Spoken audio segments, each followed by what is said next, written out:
Hello అండి. Welcome back to my channel. ముందుగా మీ అందరికీ హ్యాపీ ఉగాది అండి. అసలు ఉగాది అంటే ముందుగా అందరికీ గుర్తొచ్చేది ఉగాది పచ్చడి కదా! అసలు ఉగాది పచ్చడి లేకుండా ఉగాది పండగ పూర్తే కాదు కదా! మరి నేను ఉగాది పచ్చడి ఎలా చేశానో మీరు కూడా చూసేయండి. ముందుగా ఒక గిన్నెలో నానబెట్టిన చింతపండు రసం తీసుకొని అందులో కొద్దిగా బెల్లం తురుము కూడా వేసుకొని ఒకసారి బాగా కలుపుకొని కొద్దిగా ఉప్పు, అలానే కొద్దిగా కారం, వేప పువ్వు, ఇంకా చివరలో చిన్నగా కట్ చేసుకున్న మామిడికాయ ముక్కలు వేసుకుని బాగా కలుపుకోవాలి.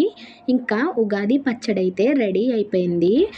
ఈ షడ్రుచుల ఉగాది పచ్చడి మన జీవితంలో వచ్చే సుఖదుఖాలను, సంతోషాలను సమానంగా స్వీకరించాలని చెప్పడమే ఈ పచ్చడి యొక్క ఆంతర్యం అండి.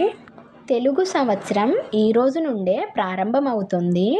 ఈ పండుగ తెలుగువారే కాకుండా మరాఠీలు గుడి పడవా అనే పేరుతో, అలానే తమిళులు పుత్తాండు అనే పేరుతో, మలయాళీలు విషు అనే పేరుతో జరుపుకుంటారు. ఈ పండుగ అందరికీ కూడా చాలా స్పెషల్ అండి. మరి మీరు కూడా ఈ ఉగాది పండుగ ఎలా జరుపుకున్నారో కామెంట్ చేయండి. అలానే మరొక్కసారి మీ అందరికీ కూడా ఉగాది పండుగ శుభాకాంక్షలు.